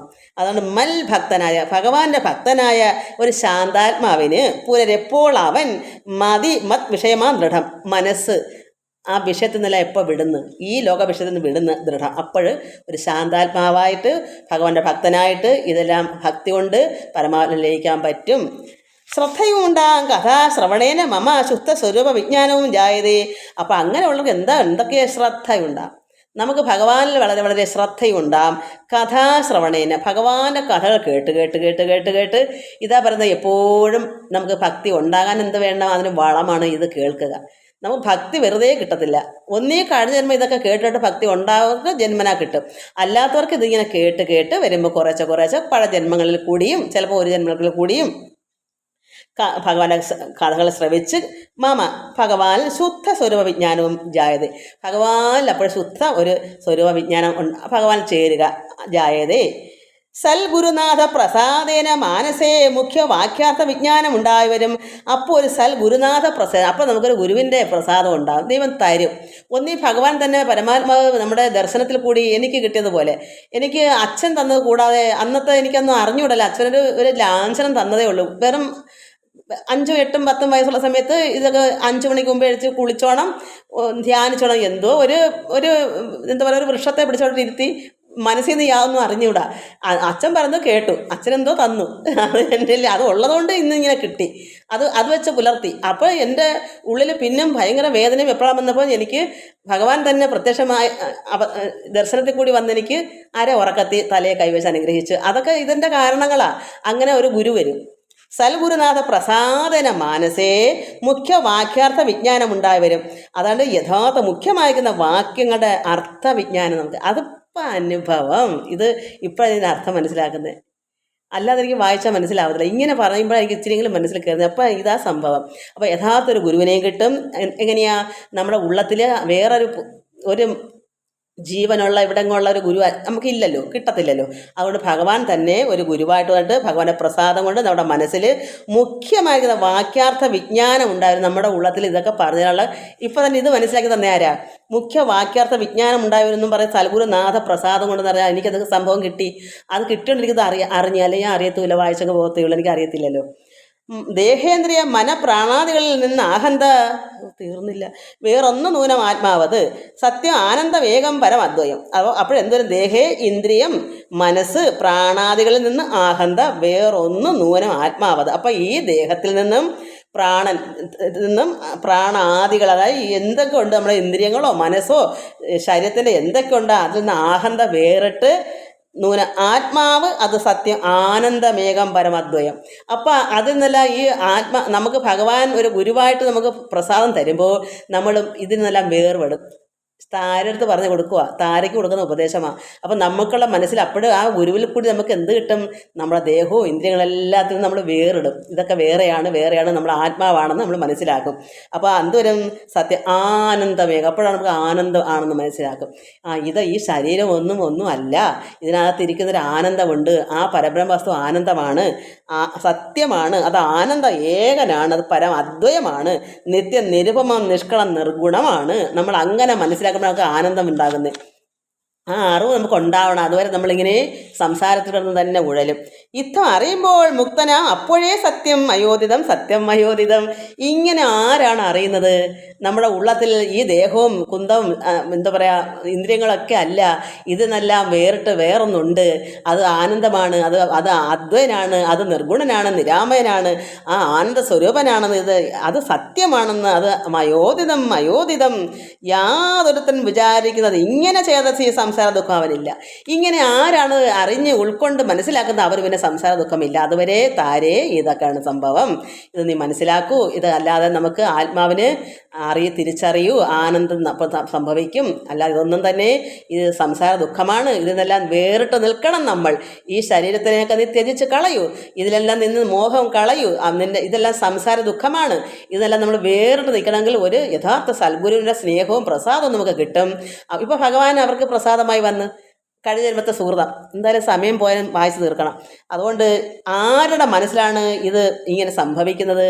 ഇതിനെല്ലാം വേറിടാൻ ത്യജിക്കാൻ അങ്ങനെ ത്യജിച്ചവർക്ക് മാത്രമേ അങ്ങോട്ട് സംസാര ദുഃഖം ഇല്ല, ഈ ലോക ദുഃഖം. അപ്പം ഭാര്യ മരിച്ചാലെന്താ, മക്കൾ മരിച്ചാലെന്താ, ആര് മരിച്ചാലെന്താ, ഈ ലോകത്തിൽ എല്ലാവരും മരിക്കുന്നത് പോലെ തന്നെയാണ് നമ്മൾ ചിന്തിക്കും.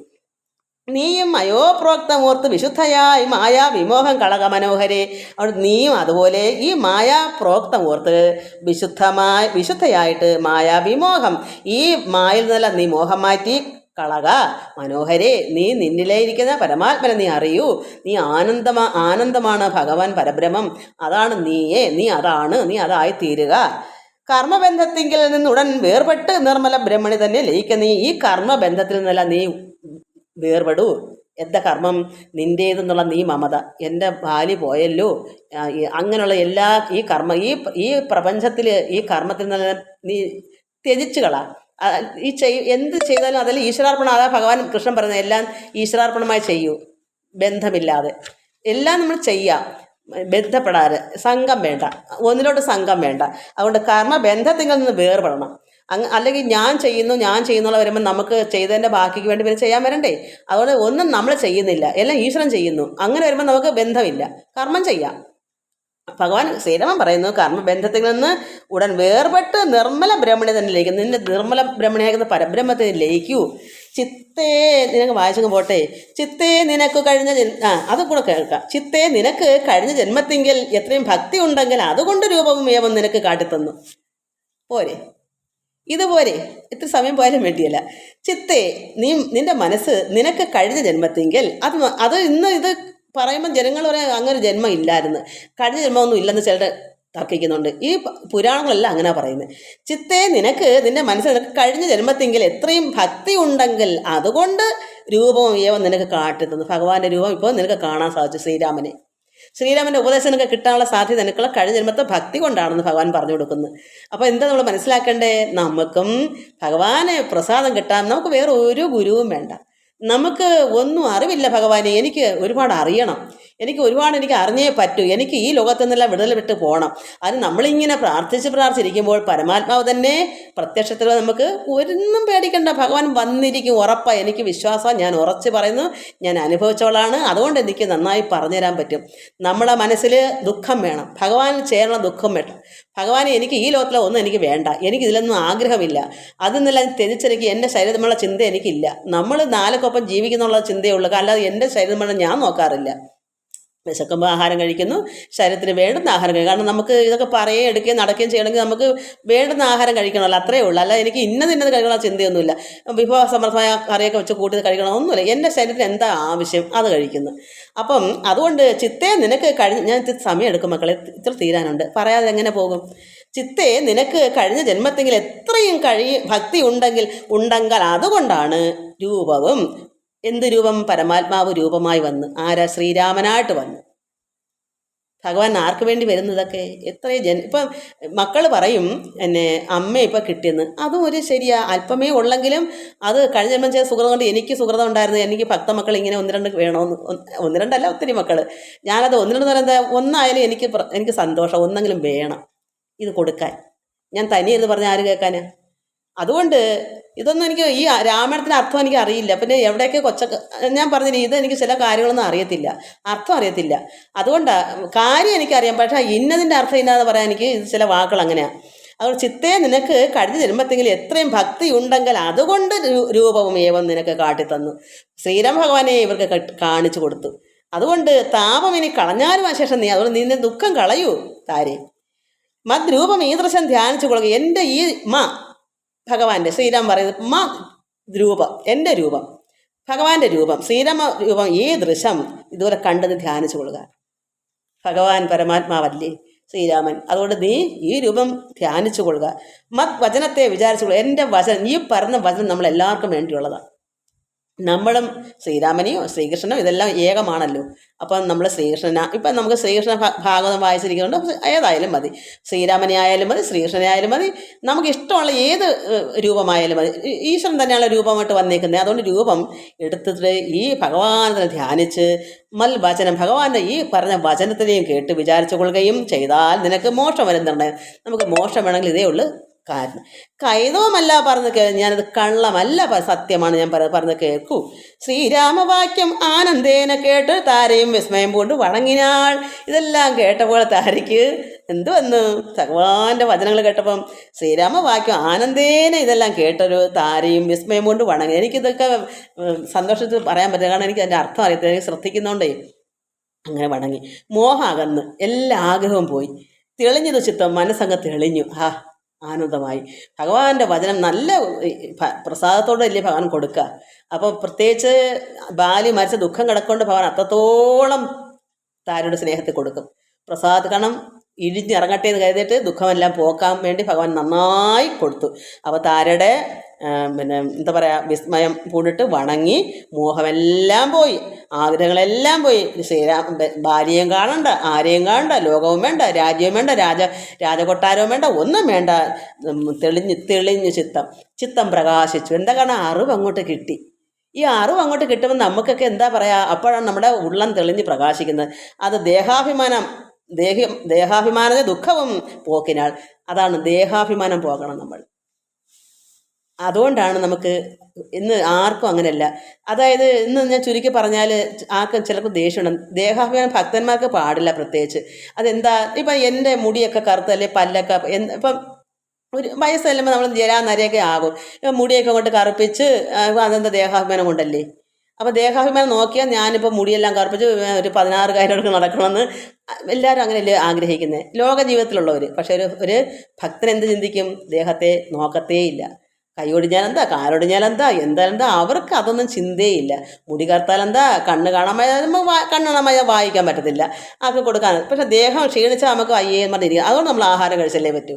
നമുക്ക് എന്ന് വെച്ചാൽ ഒരുങ്ങേണ്ട കാര്യമൊന്നുമില്ല. അതും ഇതൊക്കെ തേച്ച് മിനുക്കി ഒരു ഭക്തൻ്റെ കാര്യമാണ് ഞാൻ പറയുന്നത്. അല്ലാതെ സാധാരണ കുട്ടികൾക്ക് അവർ ഇപ്പോഴത്തെ പണ്ടൊന്നും ഞങ്ങളുടെ അടുത്തൊന്നും ഇങ്ങനെ ഇതൊക്കെ എന്താ പറയുക, ചുണ്ടൊന്നും ചുമപ്പിക്കാറില്ല. ഇതിപ്പോൾ കുറച്ച് നാളെയുള്ളൂ എന്തൊക്കെയോ ഇതൊക്കെ ചെയ്ത് കുഞ്ഞുങ്ങളിപ്പം ഓരോരുത്തർ ഈ സിനിമ കാണാൻ പോകുന്നവരാ ഇതൊക്കെ കണ്ട് പഠിച്ചു വരുന്നത്. കുട്ടികളെ കുറ്റം പറഞ്ഞിട്ട് കാര്യമില്ല.